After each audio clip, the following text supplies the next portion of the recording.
Acceptance isn't what you think it is. Acceptance doesn't mean liking your reality. And it also doesn't mean giving up. But in some ways, it's stopping the argument with what is. It is Bedhead Day 26. If this is the first time seeing one of these videos, it's where I roll out of bed and share inspiration and permission slips and humor, mistakes, various things I've tried to live more authentically. And I do this in an attempt to also help you do the same. So acceptance isn't passivity, it isn't opting out, and it's not resignation. It's recognizing what is beyond our control. It's the ability to acknowledge a situation without protest or making any attempt to change the situation. There's a quote by Henry Wadsworth Longfellow. Say that 3 times fast. The best thing one can do when it is raining is to let it rain. Or as Alan Watts says, the sky doesn't resist the rain or cling to the sunshine. Acceptance is that calm center in the middle of your being where inner peace lives. When you stop fighting with what is, when things stop having to be a certain way, when you stop trying to control something like the weather of your own life. One of my favorite metaphors for acceptance is the concept of oil and water.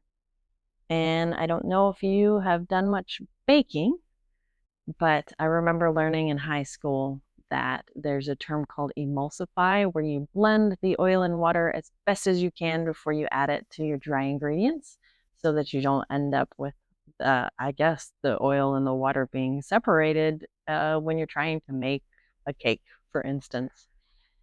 And I recall where that concept really hit home for me was when I was listening to Eckhart Tolle in my kitchen, in my dream home, dream property, and my marriage was a mess. I think I was at least 15 years in by that point and just had that sense that I couldn't keep going the way things were. Been trying to figure out how to make it work, and it just didn't feel like it was working. Listening to Eckhart Tolle, I think it's the book The Power of Now, and someone asked him the question, what do you do when your relationship feels like it's falling apart? And his answer was to approach it like oil and water, and essentially to stop resisting what is, to let nature take its course. And I, at that moment, pictured myself having spent 15 years shaking a jar of oil and water trying to get it to mix.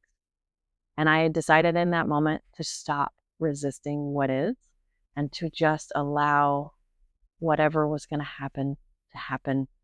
And eventually, in my case, the oil and water separated naturally and I stopped fighting it.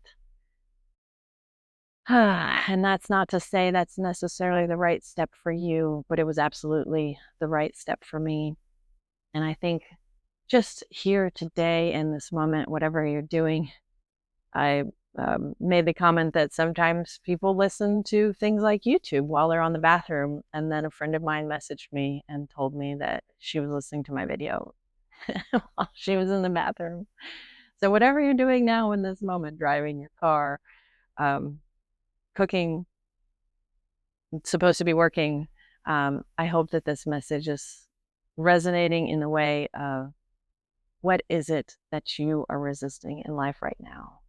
What are you fighting with? What is supposed to be a certain way that's not, and that you know deep down that you can't control?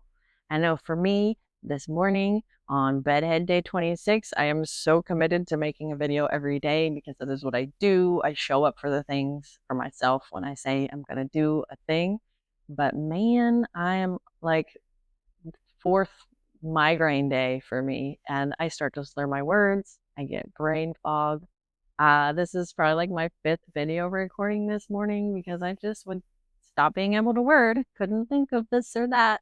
And so you don't need to be in the total ramble with me, But I do want to share authentically that, sometimes we make a commitment to the thing and then we've got to accept it for what it is. And for me, that is just like super messy hair and not my strongest intellectual day for sure. So acceptance doesn't mean you have to like it. It doesn't mean that you're giving up, but it means that you're ending the argument and the fight with what is. And as you go about your day today, I am wishing you equanimity. And I invite you to ponder what that word means. If you don't know what it means, look it up. It's essentially another way of saying acceptance, but it's a little bit deeper. And ponder what that means for you. What does peace in the middle of the storm really look like? Because the reality is that's the only thing you can control, your response to what is happening. Wishing you equanimity and acceptance and allowing in your day today.